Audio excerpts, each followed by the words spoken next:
De este miércoles 28 de septiembre de 2022 y lo hacemos ya saludando también a un buen amigo que a veces nos hace el honor de acompañarnos, Guillermo Rocafort, abogado y economista. Guillermo, buenas noches, camarada, ¿cómo estás? Muy buenas noches, don Eurico. Un placer estar contigo de nuevo después del verano y con tus oyentes, así que magnífico. El placer es nuestro. Oye, Guillermo, tú entre, bueno, ya pues los espectadores de La Retaguardia, periodista digital, te conocen sobradamente, profesor universitario, abogado, economista, además con un doctorado que nadie, que yo sepa, tiene en España, tiene un doctorado en SICAPS, con una tesis muy completa y además pues plasmada en varios libros. SICAPS, Paraíso Fiscal. Hoy hemos querido tirar de Guillermo para hablar de fiscalidad, puesto que, como ya vais viendo, es un poco el leitmotiv de La Retaguardia de hoy, esa descomposición, ese mal olor que desprende el Partido Socialista por todo lo que tiene que ver con cuestiones fiscales. Hay un tema que yo he obviado, porque lo quería dejar para el final, para mi conversación con Guillermo Rocafort, en el campanazo, en el editorial, y que tampoco he tocado específicamente con la entrevista con Rosa Díez, que acabáis de escuchar, pero que sí voy a tocar con Guillermo. Ponme ese primer pantallazo, Omar, cuando puedas. Este no, este para después. Es la información, una información que publica hoy, de esto hablaremos después, La Razón, en función de la cual, según la cual el Comité de Expertos de la Reforma Fiscal cobró 30.000 euros. Las actas entregadas por Hacienda a petición de transparencia recogen llamadas, fíjense, al sigilo y a la reserva. ¿Qué personajes son? Al sigilo y a la reserva. Oye, Guillermo, se confirma que tú no estabas entre los expertos, ¿no? Y seguro que les dabas sopas con onda a la mayoría de ellos, pero tú no estabas en ese comité de expertos que asesora al gobierno para la reforma fiscal. Bueno, lo confirmo. Confirmo que no he sido, digamos, un actor principal, pero sí soy un actor, vamos a decir, accidental, porque me ha ocupado a mí el honor de pedir las actas al Ministerio de María Jesús Montero, actas que me ha negado reiteradamente y al final he tenido que acudir al Consejo de la Transparencia a que resuelva la obligación de entregar esas actas, ¿no?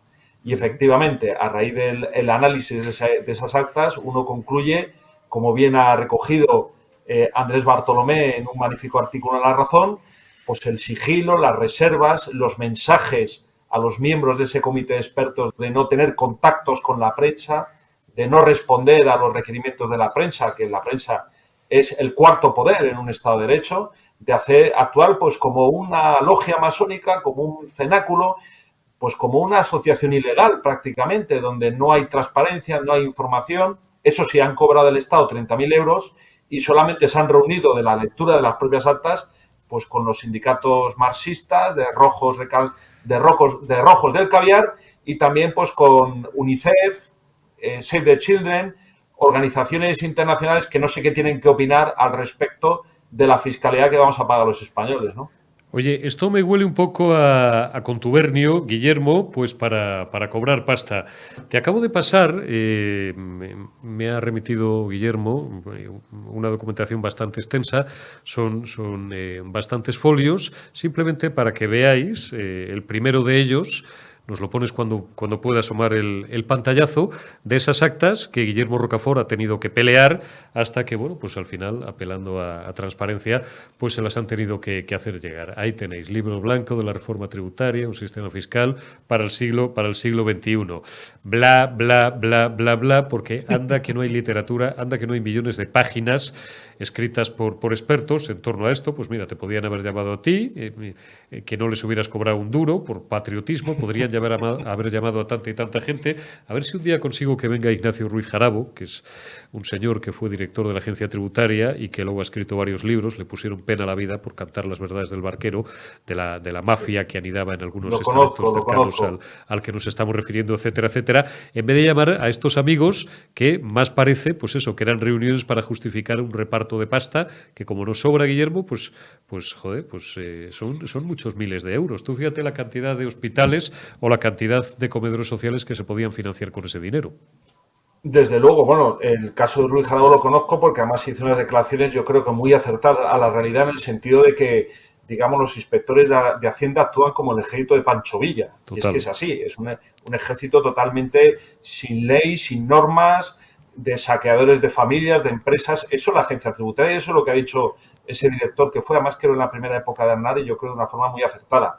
Bueno, yo lo que más reprocho a este informe, a este comité de expertos, de presuntos expertos, porque todos son expertos del carné, son expertos de partido, son expertos con una ideología, es que hayan amparado con ese informe reservado, secreto, clandestino, de contubernio, un incremento, digamos, o han justificado la reforma fiscal que pretendía imponernos Pedro Sánchez, hasta que ha pasado la crisis de Ucrania, que iba a tener un coste para todos los españoles de 70.000 euros.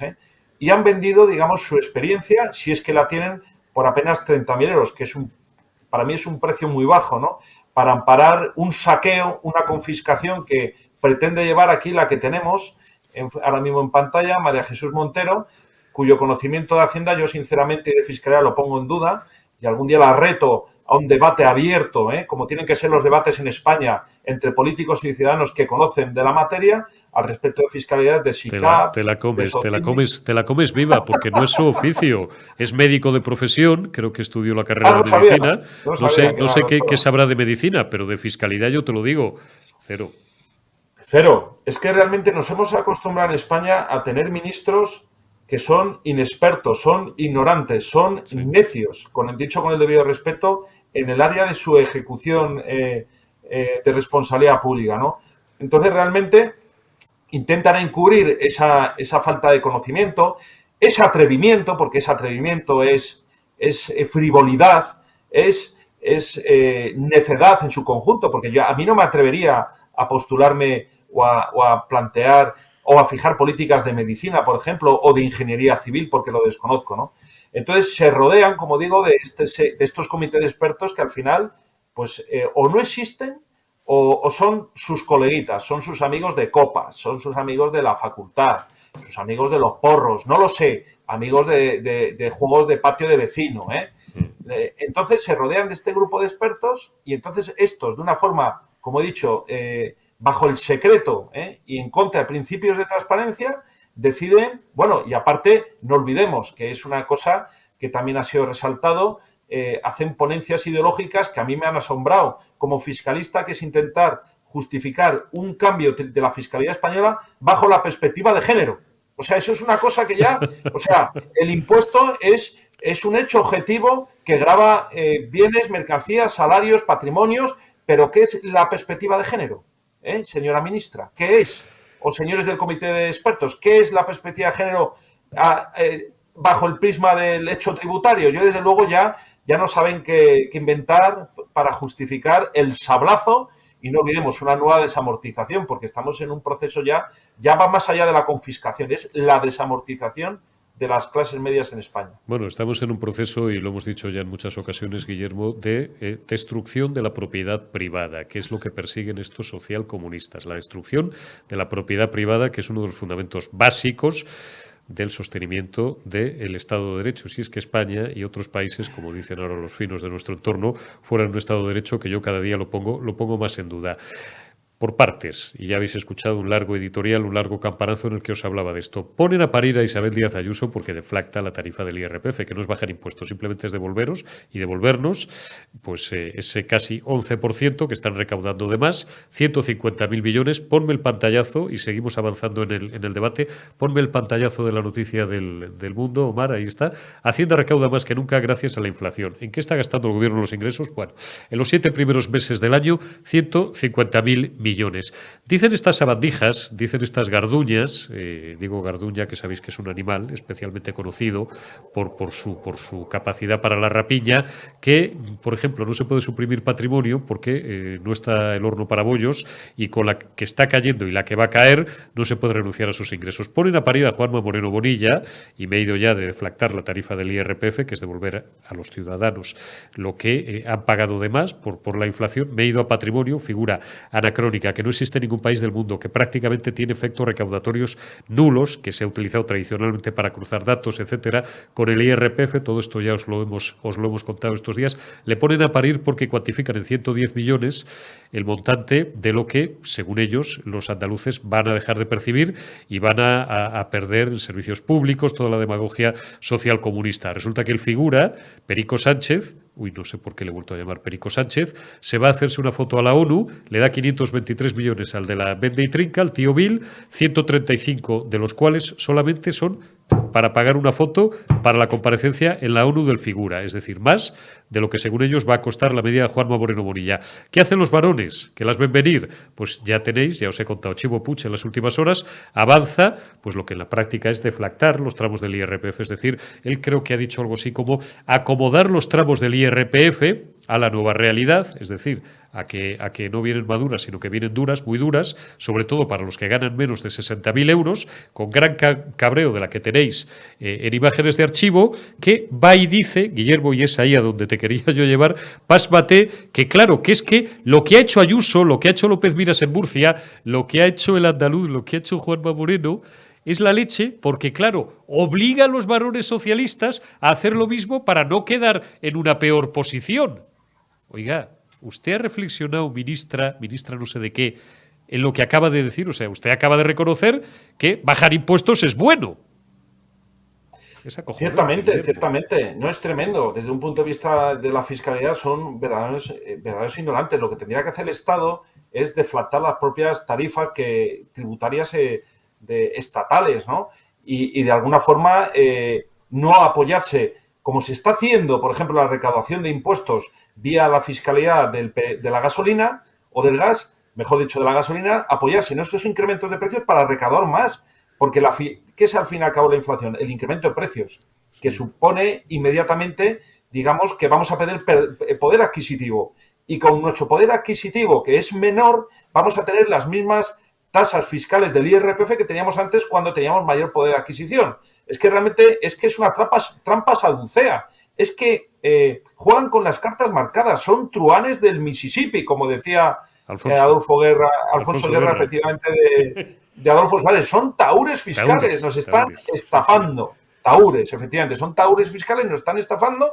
Y realmente, claro, yo entiendo que las comunidades autónomas, pues, ante esa situación, busquen que en sus espacios geográficos delimitados, pues, tener una fiscalidad más baja, porque eso, no lo olvidemos, es atrayente, genera seguridad jurídica, nadie quiere vivir en un infierno fiscal, ¿eh? Claro. Entonces, al final, claro, es normal. Creo que la ANBAN, también la Comunidad de Aragón, va a aplicar las mismas medidas porque no quiere que se descapitalice más su territorio, ¿no? Entonces, al final, el gobierno pues se quedará con las, digamos, con las tablas tributarias o los distintos escalones fiscales que se aplican de IRPF.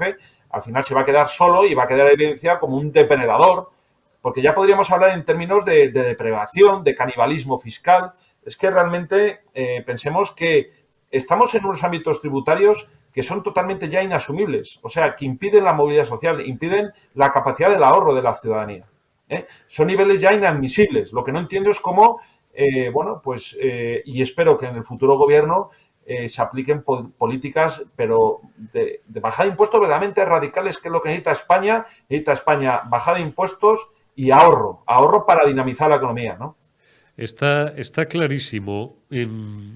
Hablas del nuevo gobierno. Vamos a hablar mínimamente, Guillermo, de Alberto Núñez Feijóo, que parece que va a ser la persona que en 14 o 15 meses ocupe el despacho que ahora ocupa Pedro Sánchez. Tranquilos, que ya no le voy a aplicar más nombres creativos, que no me los invento yo, son los que le aplica su entorno. Algún día os explicaré, cuando se vaya el figura ya de dónde está, del despacho este que estáis viendo y de algún otro, os explicaré a lo mejor de dónde me vienen todos estos chascarrillos. Un Pedro Sánchez, Perico Sánchez le llaman, más nervioso que nunca, que creo que está súper agresivo, que le da unos gritos tremendos que se oyen hasta en el arco de la Moncloa, no, se oyen en la boca de metro de Ventura Rodríguez prácticamente a sus más directos colaboradores. Que le pregunten a Óscar López cómo chilla el figura, que últimamente es cada media hora, porque se ve fuera. Digo que Feijóo va a ser quien va a ocupar ese despacho. Hoy nos hemos enterado, y pasamos a hablar de otra cosa, de que Feijóo se ha reunido con Santiago Abascal. Joder, oye, yo no tenía noticia de esto, macho. He leído, y os voy para ser fiel con la literalidad, lo he puesto en un tuit, pero he leído lo estoy buscando, disculpadme, aquí lo tengo. un tuit, mejor dicho, una nota de prensa de estas que envían por los grupos de WhatsApp de los servicios de prensa del partido político Vox. Reunión Abascal Feijóo. Confirmamos el encuentro entre el presidente de Vox, Santiago Abascal, y el presidente del Partido Popular, Alberto Núñez Feijóo. Confirmamos. Es un encuentro que se ha producido y del cual no habíamos sido informados. Entiendo que lo confirman, porque claro, se ha filtrado. Vale, ya empezamos mal. A mí esto no me parece muy transparente, pero bueno, aquí a lo mejor tanta culpa tiene el PP como tanta culpa tiene Vox. No sé quién habrá sido el primero en filtrar algo que no deberían de esconder. Por lo demás, oye, si se han visto, coño, pues se han visto. Un encuentro, siguen diciendo los servicios oficiales de prensa del partido Vox, enmarcado en la normalidad. Parece como si estuvieran justificando, no sé muy bien qué tiene que justificar, pues si es que lo normal es que Abascal se vea con Feijóo y cuanto más mejor. Un encuentro enmarcado en la normalidad de que, leo literalmente, os va a sonar un poco raro sintácticamente, un encuentro enmarcado en la normalidad de que dos líderes políticos que no se conocen se reúnan y tomen contacto. Lo he leído así, pues no hay comas. Se reúnan y tomen contacto, punto. Punto seguido. Sobre el contenido de la reunión, coma, desde Vox no se comentará ni se hará público. Esto es literal. La sintaxis, que algunas veces alguien me critica, no es igual hablar para radio y para televisión que escribir una nota de prensa o escribir en un periódico, pero bueno, la sintaxis es esta. ¿Y cómo no habíamos sabido nada de este encuentro, Guillermo? A mí, como ciudadano, que lo que más me gusta, si es que vivimos de verdad en una democracia, es la transparencia, pues me gustaría conocer estas cosas. Digo, pecado en la gente de Feijóo y pecado en la gente de Abascal. Sí, desde luego, porque además hay que recordar, y sobre todo al oyente, al telespectador, que muy recientemente se ha reunido el Partido Popular con el PNV y con luz y taquígrafos, a salir en la prensa, a nivel nacional y a nivel local. Entonces, bueno, que nosotros los españoles querríamos más transparencia. Es decir, al final el secretismo, los cenáculos y los contubernios están mal vistos. Los españoles tienen que saber cuándo se reúnen los dos principales partidos de la oposición. Y si están ya repartiéndose cromos o están repartiéndose carteras. Claro. Y más que nada para hacer un seguimiento de lo que va a haber de aquí a cara a las elecciones. Eso es muy importante. Queremos transparencia como hay en otros estados y queremos saber hasta donde se puede saber, naturalmente, y desde luego dar una imagen, que haya una imagen de esa reunión, porque al final va a parecer que todo se va a cocinar, digamos, de espaldas, lógicamente, a los militantes y al electorado, cosa que al final puede generar un importante descontento, porque lo que más pedimos de nuestros dirigentes, como hemos obtenido en mi caso del comité o el comité de expertos de las reformas fiscales, es transparencia. Tenemos derecho a conocer. Al fin y al cabo, los partidos políticos son entidades que están financiadas con los impuestos de los españoles. Eso no nos olvidemos, no se financian de las cuotas, que son como los sindicatos, en eso los sindicatos de clase, ¿no? Algunos, no todos. Uso, por ejemplo, no se financia del erario público, ¿no? Entonces, pues que yo creo que es importante la cultura de la transparencia e informar, porque si nos enteramos, como nos hemos enterado, de que el Partido Popular se ha reunido con el PNV, que es un partido antiespañol, un partido que ha provocado la caída del gobierno Rajoy, y parece que hay una aproximación, nosotros ya podemos deducir que hay un viraje político importante, ¿no? Pues también querríamos saber cómo las dos derechas se están de alguna forma ya organizando a ese respecto. Mucha gente querrá saberlo para ir preparando su voto o al menos estar informado, ¿no? Y no tratarnos como nos tratan siempre, como menores de edad, ¿no? Como ocultándonos la realidad de que están hablando. Señores, sean transparentes, que menos que nos deben eso como cargos públicos que cobran, y no poco, del área de nuestros impuestos, ¿no? Luego hay otra cosa, esto ya es un análisis mío, y es una impresión que confirmaré, pero una de las pocas virtudes que Dios me dio fue la de tener una extraordinaria memoria y una retención, y me jacto de ello. Me gustaría jactarme de medir 2 metros como mi amigo Guillermo Rocafort, pero no puedo, pero de tener una excelente memoria para retener datos, nombres, caras, conversaciones, situaciones, fechas. Dicen los servicios de prensa de Vox, que insisto, a mí el metalenguaje casi me suena justificativo, un encuentro enmarcado en la normalidad de que dos líderes políticos que no se conocen, ¿no se conocían Feijóo y Abascal? no me fastidies. Yo creo que sí, yo creo que se conocen bastante. Pero si Abascal se ha tirado toda la vida en el Partido Popular y Feijóo también. Es más, estaba tratando de recordar cuando conducía hasta este plató las veces en las que yo he podido, a Galicia no me es ajena, como sabéis, y las veces en las que se han podido ver, y voy a hacer esa labor de archivo, voy a buscar esta noche cuando llegue a casa, porque yo creo que este dato no es correcto. Yo creo que sí se conocían.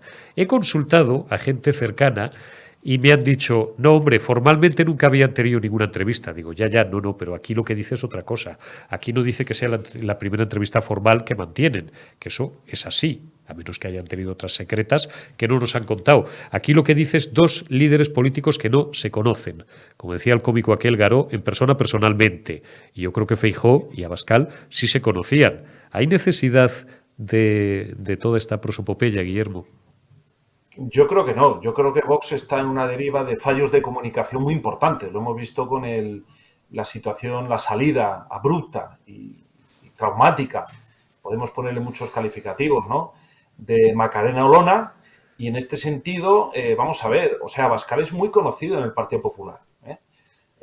Recordemos lo que dijo Pablo Casado en la famosa moción de censura que yo creo que fueron declaraciones muy desafortunadas por parte de Pablo Casado contra Santiago Abascal, que ellos sí que se conocían y tenían vínculos personales, ¿no? Tremendamente desafortunadas, y nunca nos cansaremos de repetirlo. Sí. O sea, aquello fue una canallada. Fue una canallada contra Abascal. Y uno de los motivos de la caída de Pablo. Es decir, se puede tener estilo, se puede tener mal estilo y se puede hacer lo que hizo Pablo fracasado, porque era un fracaso. Cuando dijo eso, se empezó a acabar su propia tumba política, ¿no? Pero volviendo al tema es verdaderamente sorprendente, y yo lo tengo que decir como antiguo votante de Vox, que después de que ya lleva varios meses en el poder el jefe de la oposición, que ahora digan que no se conoce personalmente con el líder del tercer partido más importante de España y que están llamados a ser, por su naturaleza política y por la posibilidad ideológica, ser una coalición de gobierno. O sea,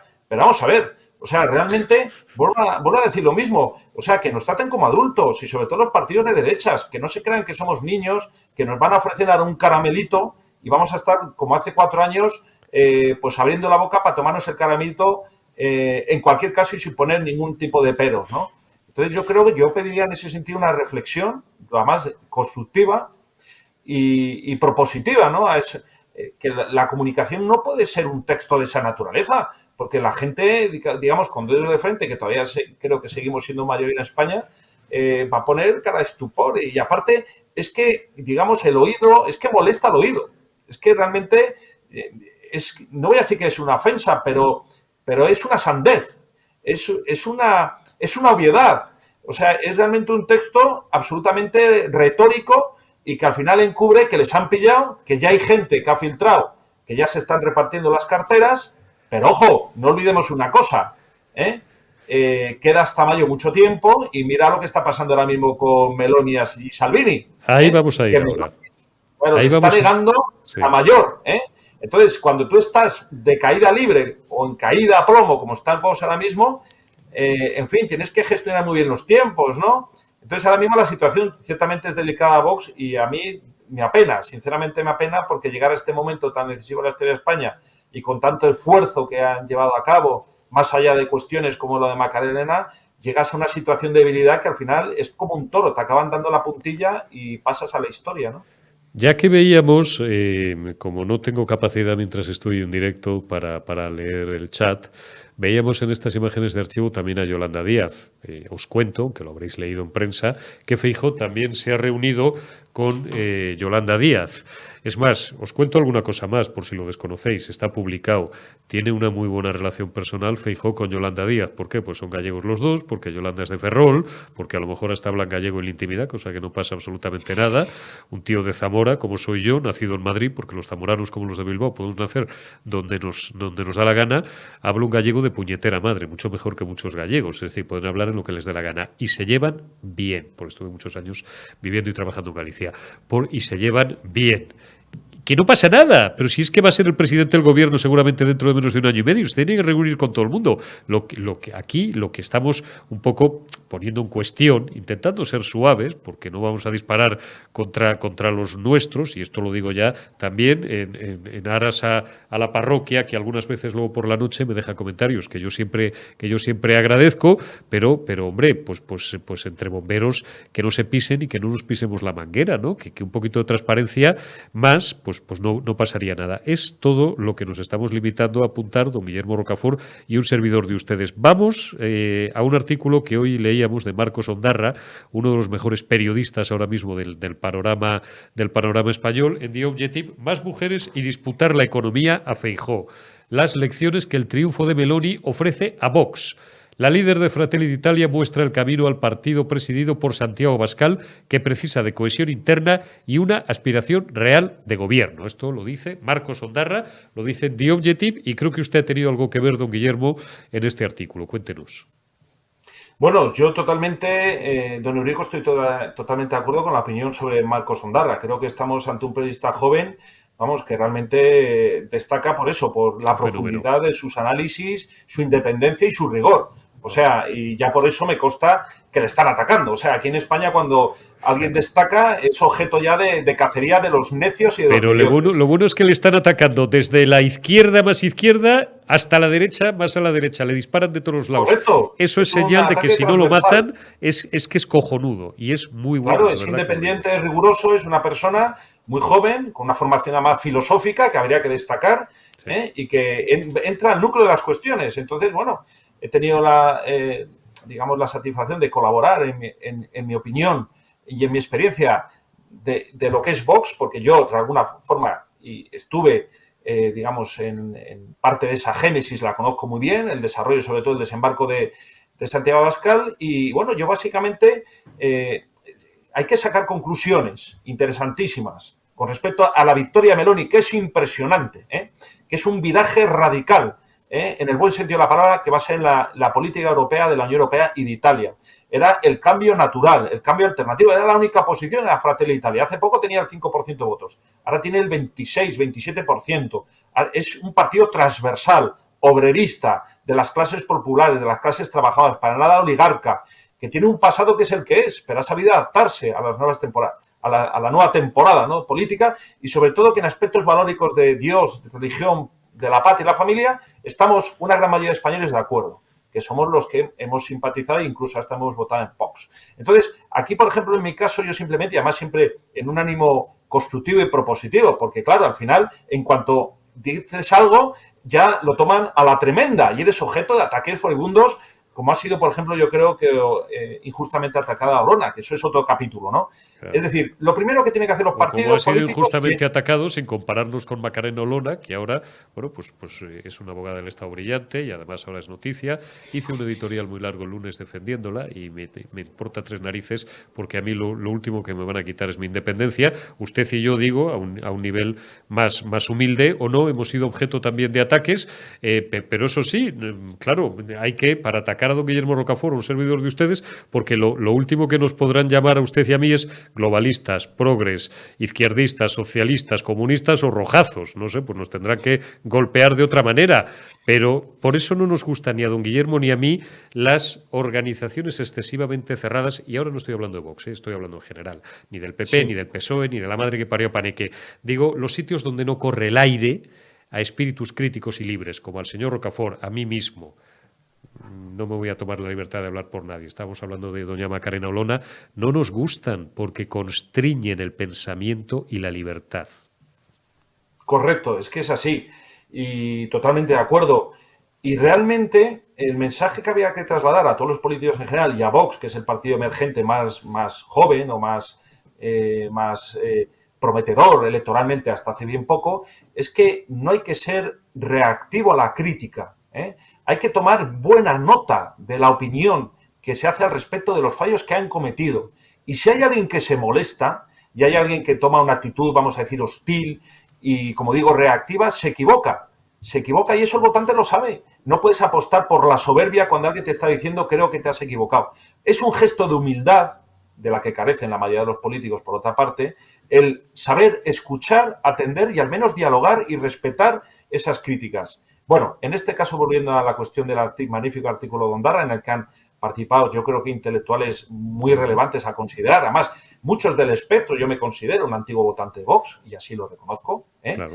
Y con amigos y familias que votan a Vox y otros que van a dejar de votar a Vox, y cada uno tiene un millón de razones, ¿no? Y en este caso lo que yo sí que reprocho a Vox, y creo que ahí está la génesis de esa crisis de liderazgo que está sufriendo, importantísima, no lo olvidemos, es que su ambición de poder ha sido simplemente convertirse en la muleta de otro partido, en este caso el Partido Popular. Es decir, tú como te planteas como una alternativa, tienes que ser una alternativa rompedora, con tus principios que pueden ser compartidos con otros partidos. Y como ha sido la de Giorgia Meloni, con ambición de poder, pero, es decir, convertir a muletas. Yo por eso cuando Macarena Olona dijo a Juanma Moreno, tú te convertirás en mi vicepresidente, ahí efectivamente puede haber sido visto un gesto, digamos, como dijo Juanma Moreno Bonilla, un delirio.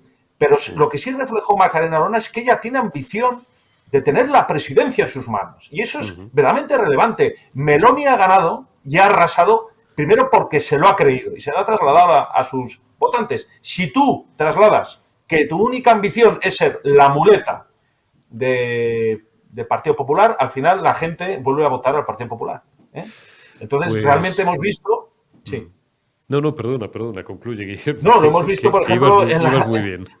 En la Comunidad de Madrid, en el Ayuntamiento de Madrid. Si tú, como ha hecho Ortega Smith, apuntalas a un candidato nefasto, como ha sido Almeida, pues un candidato nefasto, lo has consolidado en la alcaldía y luego no has impuesto ninguna de tus condiciones electorales. ¡Ninguna! Te has convertido en un mero Sancho Panza, un mero comparsa, eres un telonero, eres un mariachi. Eso es lo que ha sido el Partido Popular, básicamente en el Ayuntamiento de Madrid, donde no ha llevado a la práctica ninguna iniciativa de aquellos que le votamos en su momento pensando que iba a ser una acción de influencia en el poder.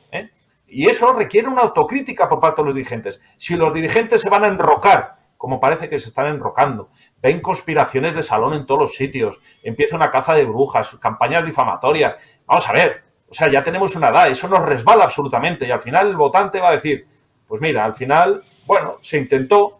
Entonces yo creo que todos esos mensajes que son en positivo no son para nada ni difamatorios ni una crítica sin fundamento, deberían ser valorados por la dirección y analizados abiertamente y sin llevarse, dejarse arrastrar de muchas veces de subjetividades, de animadversiones personales. Ya estamos hartos de estos caínismos, estos egocentrismos y de los cuales, lógicamente, como bien sabemos, tú y yo, querido amigo, Macarena Olona ha sido víctima de una campaña orquestada por quien sabemos y al final eso es, digamos, un demérito de Vox. Vox no está para criticar a una antigua lideresa, porque era una lideresa.